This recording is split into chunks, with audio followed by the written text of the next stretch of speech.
Welcome back to the channel. In today's video, we're going to be breaking down the usage, advanced stats, and film of rookie wide receiver Emeka Egbuka of the Tampa Bay Buccaneers.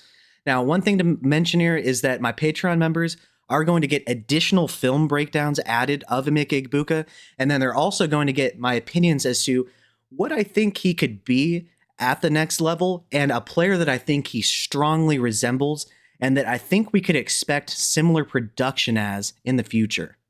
Now let's get into his profile here. So he's 6'1", 202 pounds.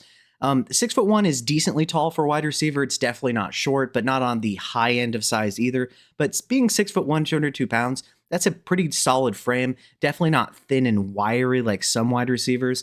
He was selected 19th overall by the Tampa Bay Buccaneers and is 23 years old right now.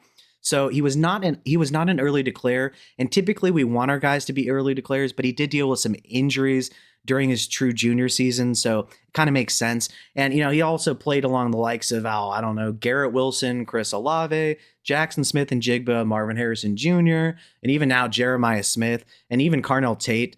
So, you know, he had a ridiculous amount of competition at wide receiver. They have some crazy wide receivers that have been there and are currently there now.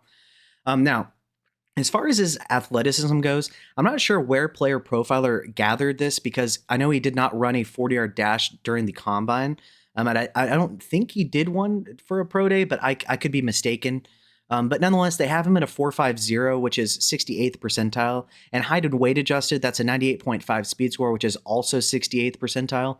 I want to say that he has the ability to beat zone coverage and has enough decent speed and ability to beat press to be an X wide receiver, but I do think he's better suited as a Z or a slot receiver. And so let's take a look at some advanced stats here. I took a look at wide receivers with at least 40 or more targets as a sample size of 54 here. Egbuka has run 308 routes on the season, which is 92.5% of his team's routes. He did miss a little bit of time with an injury, so that number would have been higher if he had been healthy. But when we take a look at his slot snap percentage and out wide percentage, he's played throughout the season 36.6% of the time in the slot and 63.4% out wide. Now, his role in the offense would most likely have continued to have been a Z and slot receiver with Evans primarily playing X for them. But as we know, Mike Evans has been out with injury, so Egbuka has been asked to be more of an X wide receiver with Evans out of the lineup. So you're going to see that kind of trend a little bit more towards boundary until we potentially see Mike Evans return, if things stay the same at least. Now, taking a look at his yards per out run, his 2.20 are 13th, so that is an elite number. His PFF receiving grade, which I don't really pay as much credence to, of 73.6 is 25th among the sample size. Now, in terms of his yards per out run, he is a good, efficient receiver. That's, you know, the amount of yardage in which he has divided by the amount of routes in which he's run, obviously. But the state of the offense having Baker Mayfield at the helm has definitely helped his efficiency there. His yak per reception of 5.5 is tied for 7th, which I think he's been feasting a lot on kind of broken big plays because I don't think he's particularly special after the catch, but I think he's fine. And his missed tackles forced of 3, which is tied for 41st, kind of indicates that, you know, it's a little bit more of a situational thing rather than him, you know, just juking people out of their shoes, right?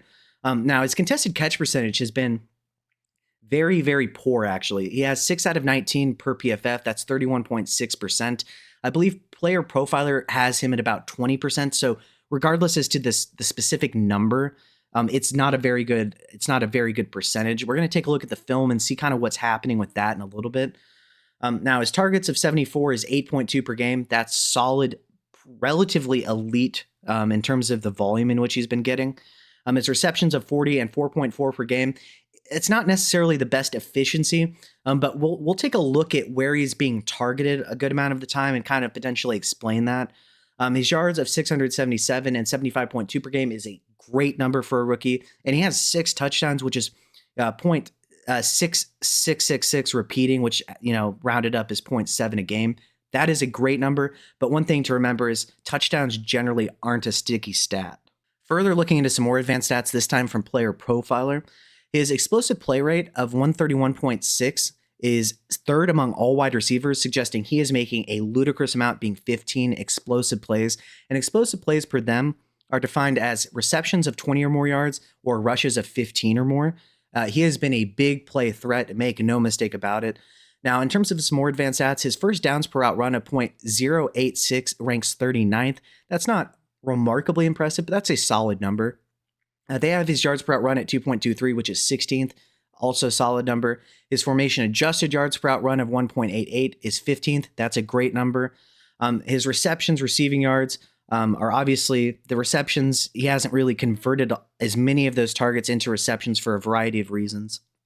But the actual receiving yards is a good number. Now, he has 225 yards after catch, which is 12th. We're going to take a look, because the missed tackles forced was rather low, but the total yardage was larger. We're going to take a look potentially at how that's happened. But one thing I want to mention is he has 525 unrealized air yards. That's 6th in the NFL. Think about how many more yards he could potentially have had if those had been completed. Yeah. And his 6 total touchdowns rank 3rd. Once again, I think he's a good wide receiver. I don't think he's a particularly dominant red zone guy exactly in the same way you might think of somebody like AJ Brown, DK Metcalf, somebody along those lines that's just out here mossing people, right?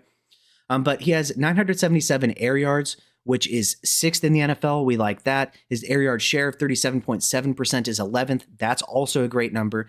But his ADOT, his average target distance or average depth of target of 12.9 is 26th. But when you think about that, not being a particularly ludicrously high number at being 26th in the NFL, while also having 18 deep targets, which is the most in the NFL, that means he's getting a good amount of usage all over the field, right? And he has 10 red zone targets, which is 11th. So we like the usage in the red zone. And that, if that continues, that's going to generally correlate to scoring more touchdowns for us.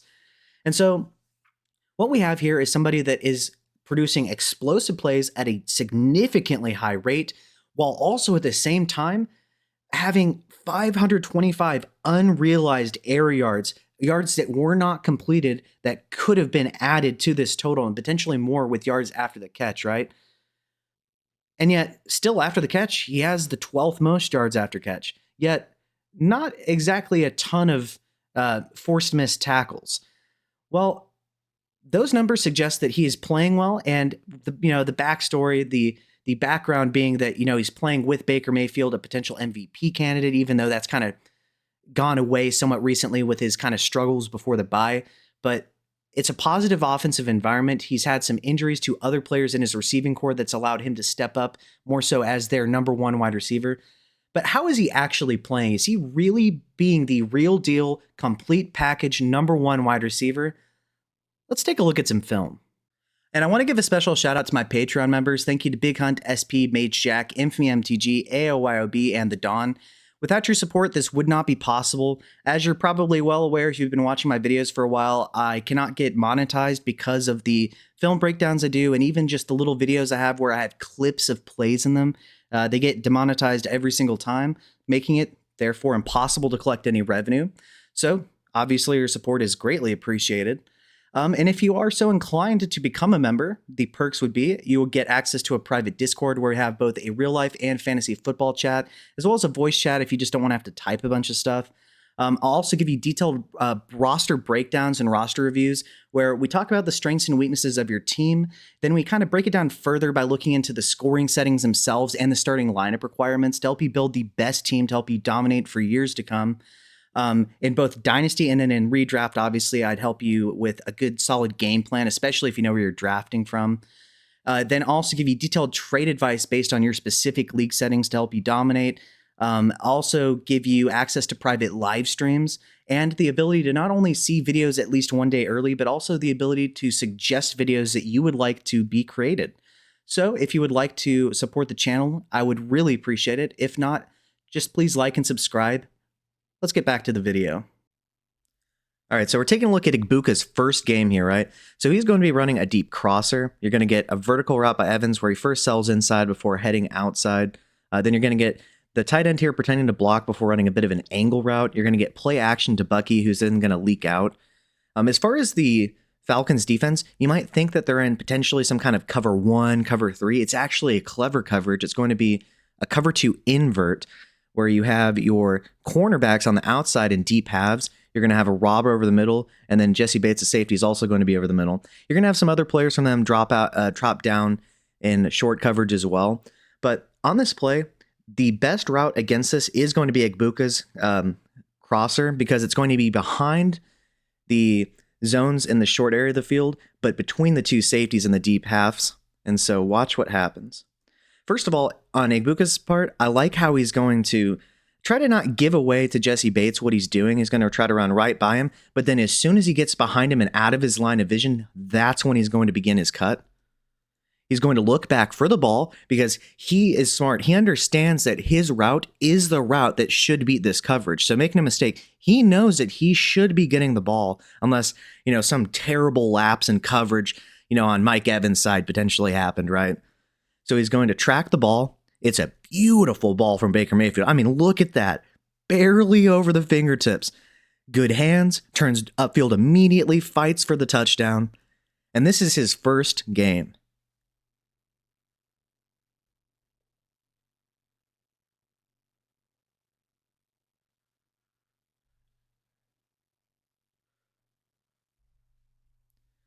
Absolutely beautiful. And huge shout out to Baker Mayfield for that throw. That could not have been any more perfect. All right, same game, first NFL game. We're going to get a post from Egbuka. First of all, though, he's going to jab to the outside to sell the corner before heading inwards. You're going to get a dig by Evans. You're going to get a little spot right here. You're going to get an out by Bucky, and then the tight end is also going to head on an out route. As far as the Falcons are concerned, they're going to be in a cover 3, so you're going to have a deep third, but he's really going to match in man coverage, essentially. This defender is going to be the flat responsible for Bucky. You're going to get your hook zones over the middle. You're going to get your deep third and your deep third. Now, this breakdown is about Egbuka, but I just have to keep praising Baker Mayfield here, and I'll explain why. Theoretically, the route by Egbuka at the top, the post, should not work. The reason being is they're in 3 deep. They're in cover 3. So this center field safety should be all over that post. But watch why that does not work out for the Falcons here. So Baker gets the ball. He's processing what they're in. He sees that they are going to be in 3 deep coverage. Watch Baker real quick. He is going to pump fake to take the center field safety out of the play. Pump, pump, and then he's going to launch to Egbuka. Now, as he does this, watch the center field safety. He heads down, right? So the pump fake is going to be what opens up the middle of the field. Now, we're going to go back and watch what Egbuka does here. So right here, boom, he hits him with a jab to sell the corner before getting the positioning, the leverage in which he desires inside. He's going to take up that leverage, track the ball. He knows because the center field safety bit down that he is going to be open, and he knows that Baker knows that too. And so wham, bam, thank you, ma'am. Easy touchdown. And like I said, this is about Egbuka, who, to his own credit, the route was run absolutely perfectly. Like I said, he sold the corner, got the leverage he desired, but man, without Baker Mayfield, this would not have been possible. And so easy cash money right there. And now we move on to his second game. Here we're going to get a pop pass to Egbuka for a first down. So essentially he's going to go in motion and get a little pop pass from Baker Mayfield. You're going to get the left tackle setting the edge right here. And you're going to get this blocker on the outside first working here against Stingley, but then working down to the linebacker, while Rachaad White works around to seal off Stingley. So theoretically, he should have an escort around the edge for a first down. But I want to highlight the acceleration, the ability to turn the corner without sacrificing speed, and then the toughness and the thought to jump over one of his blockers who fell down in order to get the first down here. This is toughness and intelligence all wrapped up into one play. And so he gets the pop pass.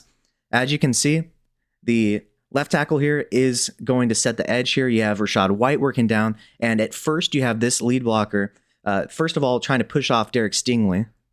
Then he's going to work to this linebacker, which allows Rachaad White to turn the corner and take care of Stingley as well.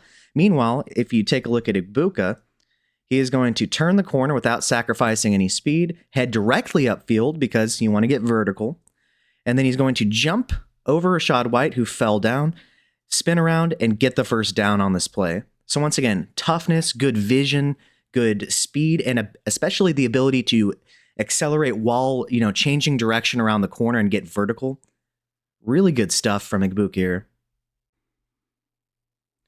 And here we have another touchdown from Egbuka. First of all, he's going to be motioned out a little bit out wide, and then they're going to set up a screen for him. So what they're first of all going to have is these two receivers working this way immediately to draw the defenders who are covering them away from the screen in which they're going to run with Egbuka. You're going to have Mike Evans kind of on a dummy route up here, just designed to distract. And then you're going to get Bucky just working out a little bit to also take his man out of the play. So they are going to be in man coverage, being the Houston Texans. So you will have man coverage throughout with a center field safety, and then man coverage and man coverage. And so on this play, they are also going to have their linemen pulling. And so you're going to have the right tackle and the right guard work out in space here. And then you're going to have the center work to block the backside of this. And I'll explain that as the play progresses. So first of all, he's going to go in motion. Now, the line is going to intentionally let a couple people in towards Baker so that he can flip it to Egbuka here, right? And because of the play design where they have both of these receivers, tight end and receiver working inwards, it's going to take the men who are guarding them out of the play naturally because it's their duty to guard those people, right? So Baker's going to flip this over, both of them, to Egbuka. You're going to get a key block here from the right tackle on Stingley. And this is going to allow Egbuka to slip right past him. But watch the center. After initially letting people by him on purpose, obviously, so that they could be further away from the screenplay, he's going to block the potential defender that could tackle him from behind as he tries to work the leverage here on this, right? So bam, and it sets up an easy touchdown. Now, at this point, Egbuka could certainly try to work straight to the sideline and score a touchdown. He isn't, extraordinarily fast.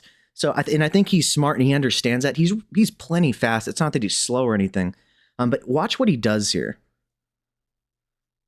So he is going to basically hug his lineman here and allow him to kind of be pushed through these guys so that because if he did try to go to the right, there's a chance that, the secondary defender here could have worked past the blocker and tackled him in space. So he's just going to hug that and end up waltzing into another touchdown.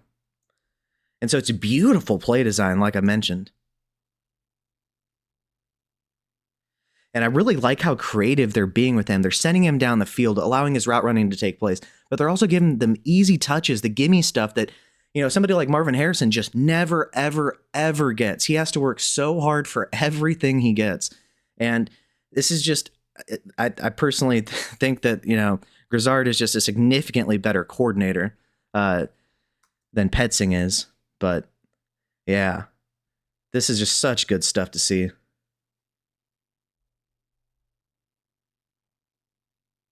And once again, easy money, easy touchdown. And here we have the first example of a bit of a negative, but there's still some positives to this as well. Egbuka is going to be running a post. You're going to get a bit of a slice that turns into a deep crosser. You're going to get Otten spotting up down here. You're going to get Mike Evans on a bit of a delayed out route that he kind of wants to sell as potentially some kind of post slant, something like that. And then Irving's going to work outside as well. As far as the Texans are going to be in quarters or cover 4 coverage, so you'll have your 4 deep quarters right here. But Stingley is going to man up and press, so he's going to be in what's called match coverage. You're going to get this guy blitzing, and you're going to get 2 hook zones over the middle of the field from the linebackers, right? And so on this play, nothing is going to work out initially. Baker's going to scramble out to the right, and Egbuka is going to do what good receivers do. He's going to work with Baker in scramble drill towards the sideline to open himself up for a deep gain. And so the linebackers here actually get a tremendous amount of depth here. So that's going to kind of squeeze anything that Baker was looking for here. And, the pass rush of the Texans, I can't say this enough in these film breakdowns, is just so ridiculous. So he's going to work out to the right side. Now, Egbuka, being really smart, is going to turn out towards the sideline here. Now, Baker could have taken this little short gain, sure, but he is a big game hunter, and he is going to say, nah, I think I'll go for more. So Egbuka is going to, and he's working against Lassiter, who is also an extremely underrated cornerback. He isn't Stingley, but he is very good. So you're going to see a ton of separation because, yeah. And Baker's going to uncork a deep ball. Now, at this point, this should be potentially, at the very least, it's looking like a 40-yard gain potentially. But after doing everything right and getting open, the ball is going to hit him in the hands. It is a little bit high, I get it, but he gets hands on it and then drops it. And so once again, you need to catch that. That would have been a huge game, an absolute game changer. But I like what I saw, before that. It isn't his fault that the linebackers of the Texans got some ridiculous depth on that, kind of closing out his route and making it impossible and squeezing it. But he does, once again, what good receivers do and work with their quarterback in scramble drill. It's just, ooh, you wish you hung on to this. And here we have Egbuka working one-on-one against Sauce Gardner. So he's going to be running a go route. You're going to get a sluggo from Mike Evans. You're going to get an out and up. And then you're going to get another go on this side. The tight end's going to chip before heading out to the flat. As far as the Jets are concerned, he being Egbuka, is going to be working one-on-one against Sauce Gardner. And so technically this is quarters coverage, but Sauce is going to walk up to the line and press him and match or act in man coverage. But once again, you would have quarters coverage. So you're going to have your 2 quarters right there, your other quarter here. You're going to have your underneath coverage by these guys. And so what's going to happen is this safety is going to bite on the sluggo by Mike Evans, leaving Sauce exposed one-on-one against Egbuka here. And watch what happens. So like I said, he's going to walk up to the line of scrimmage late and try to press Egbuka here, who's going to try to slip off of it. Now, Sauce is very quick, very fast, very lengthy. So this is not an easy feat at all. But at this point, Baker knows, because the safety bit on the sluggo, this is going to be one-on-one. And so he's going to throw it up because he trusts Egbuka. But one thing I want to highlight here, and I've highlighted this in a couple other film videos, is smart receivers, when they run vertical routes down the sidelines, they leave space for their quarterback to fit the ball into. You don't want to be right next to the sideline. Otherwise, how is he going to drop the ball in there? Because when you have this tight coverage, you're probably going to have to drop it in a bucket. It's harder to have a line drive type of throw because it would most likely just hit the cornerback. So Baker Mayfield is very good, as is Emeka Egbuka. And one other thing is, he kind of has some limitations being Egbuka in that he just doesn't have that burner deep speed, but he's also such a good route runner and so smart and crafty with his route running and aware of what he should be doing that he can offset some of these limitations. And once again, this will have been the 50th time I've mentioned this. This is against Sauce Gardner. And so he's going to work against him. He's going to track the ball. He's going to leave as much space as he can. He's going to do a little bit of a push and then one-hand this grab. Get both feet in bounds. Oh, goodness gracious.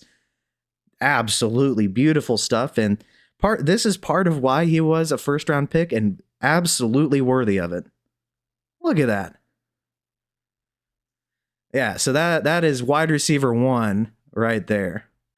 And here I'm going to show you 2 different angles because for the end of this play, it's going to be beneficial to see the end zone, the tight view. But Egbuka is going to be in the slot here. He's going to be running a slant. You're going to get goes on each end. And then you're going to get a bit of an angle route, kind of like a slant, but he's going to really sell outside and kind of work an angle here. As far as the Jets defense, they're going to be in straight cover 1 man. And so you'll have 1 deep center field safety here. And so Egbuka is going to create initial separation. That's not the issue. So once again, he's going to hop, sell outside, get the cornerback all mixed up. He's going to create the separation he needs and, more importantly, get the leverage inside that he needs for Baker to fit this ball into. He is just unfortunately going to drop another pass here. And let me show you the end zone view because I think it's more beneficial for this. So he's initially going to start on the left side, just out of view, but you'll be able to see the drop pretty clearly. And it's a really good ball by Baker too. So Baker's going to fit this in. As you can see, he has about, a yard of separation. Perfect. Everything you need. Hits him straight in the hands, uncontested. Ugh, you hate to see this.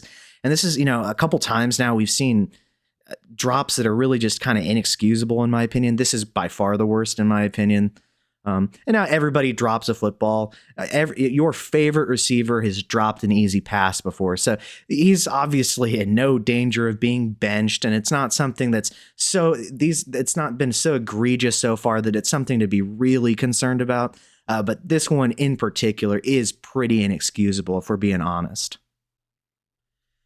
And so here we have another play by Egbuka here, and Baker Mayfield. I cannot say enough about him. So Egbuka is going to be running a corner. You're going to get this tight end put in motion. He's going to line up and run an out. You're going to get a drive route from the slot here, and then you're going to get a post from the boundary receiver. And here, once again, we have Egbuka working as wide receiver 1 at the X position. This is absolutely encouraging to see.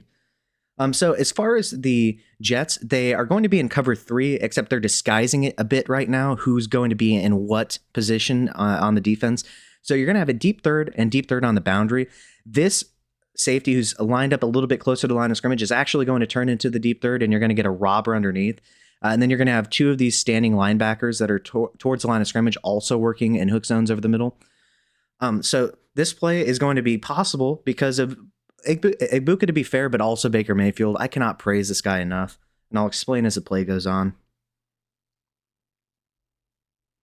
And so he's going to put Bucky in pass pro in anticipation of a potential all-out blitz. It's unclear at this point in time. And so, as I was explaining, this safety is not going to actually be the deep third. This is going to be the deep third. Now, this cornerback is going to be in a conundrum. He has the choice to try to take away this flat, but there's also the possibility that Egbuka works behind him. Now, he's keenly aware of this, but as you can see, Baker Mayfield is cocking up and ready to throw this potentially, except it's going to be a pump fake on purpose by Baker. So, watch Baker real quick. He's eyeing that side of the zone, and he's going to pump fake, which is going to draw and bait this defender into heading down here to try to pick it off or get a big hit, dislodge the football, etc. Now, because of the pump fake, it's going to, once again, like I said, bring this defender inwards, but it's going to create a hole in the zone right here for Baker Mayfield. Now, Egbuka is going to press as vertically as he can before heading out to the side as to not give away the route in which he's running. And so he's going to head off the line of scrimmage, attack the cornerback, and then whoop, he's going to turn into the corner, and he's going to make a catch over his head. That is a very difficult catch, mind you. He's going to come down with it and isn't quite able to stay in bounds. That could have been a touchdown. But yeah, Baker Mayfield, man, he's balling. And really good stuff to see. And here we have a bit of a negative. So Egbuka is going to be running a curl. You're going to get a shallow cross here. You're going to get a delayed flat by the tight end, and then you're going to have a Godwin spotting up over here. This was the brief period in time in which Godwin was back for this offense. I missed him in fantasy for sure. You're going to get quarters coverage from the Eagles, though, and it appears as though Mitchell is going to be pressing. He is going to be acting in match or man coverage, but technically he's a quarter defender here. You're going to get the hook zone linebacker, and you're going to get your 2 flat zones here. And so on this, the negative is going to be that at the top of his stem, he's going to get a little bit jammed up and slip here. And now, make no mistake, Quinyon Mitchell is one of the best corners in the NFL. So he is not working against a scrub here by any stretch of the imagination. And so while it appears as though it might have been pressed, Mitchell is going to back off a little bit, but he's going to do a pretty good job mirroring him, to be honest. Now, Egbuka is going to get kind of caught up here. I know that you could say, potential holding, but this isn't really going to be called very much at the NFL level. And it almost leads to a potential interception because Egbuka gets jammed up at the top of his route. Now, this is kind of a one-off thing. I haven't seen this at all yet in any of his film that I've looked through so far, and I've selected some of the ones where there's a distinct positive or negative. So this is the first time, but it's very dangerous when this happens because it's almost intercepted because he does slip. And I really do think that physicality at the top of his stem is something that he should work on, because the majority of the things you need to do as a wide receiver, he already knows. The mental aspect of his game is incredible so far. The route running is very good. The releases off the line of scrimmage are impeccable. But the physicality at the top of his route is definitely something that I think he needs to work on. And if you're watching this on YouTube, this is going to be the final play in which I show you. But if you are a Patreon member, I'm going to be continuing this film breakdown where I break down a substantial amount of plays, about twice as many as I've shown so far. And then I'm also at the end of the Patreon version of this video going to attempt to describe what I think the ceiling for a player of Egbuka's caliber is in a stylistic comp. So if you're interested in any of that information, feel free to subscribe to my Patreon, and I really appreciate your support. But if you're, watching this on YouTube, the free version, this will be the last play in which I show you. So Egbuka is going to be in the slot. He is going to be running a dig. You're going to get this wide receiver in motion before running a deep cross. You're going to get a little bit of a delayed, shorter dig right here, a little in route, and then you're going to get Godwin spotting up down here. As far as the Eagles, they're going to be in cover 3. And so you'll have your 3 deep third defenders, and then you're going to have the inside the slot guys act in match coverage, so essentially man coverage here. But this is going to be a good example of Egbuka working in scramble drill, but it's even more impressive. And now he's going against Cooper DeJean here, who is an incredibly talented, best used as a slot cornerback. And so this is not a joke of a matchup. It's, in my opinion, it's hardly any easier than working against Quinyon Mitchell. So, yeah. And so Egbuka is going to create a little bit of initial separation, but at this point in time, the pass rush is so ferocious that Baker's going to have to try to work outside. So Egbuka's, going to have to work continuously to get open here. So he recognizes that Baker is scrambling, so he's going to do what good receivers do, work both vertically and to the same sideline as Baker Mayfield. So initially, he's going to kind of press up against Cooper and try to get vertical. Now, he's going to recognize that Baker can't really, he doesn't have enough separation, and Baker doesn't really have the ability to make this throw right now. So he's going to slip off and work shorter. And Baker and him already have this connection going. And watch what he does. He gets the separation, gets his feet in bounds, and gets out of bounds. This is so incredible, man.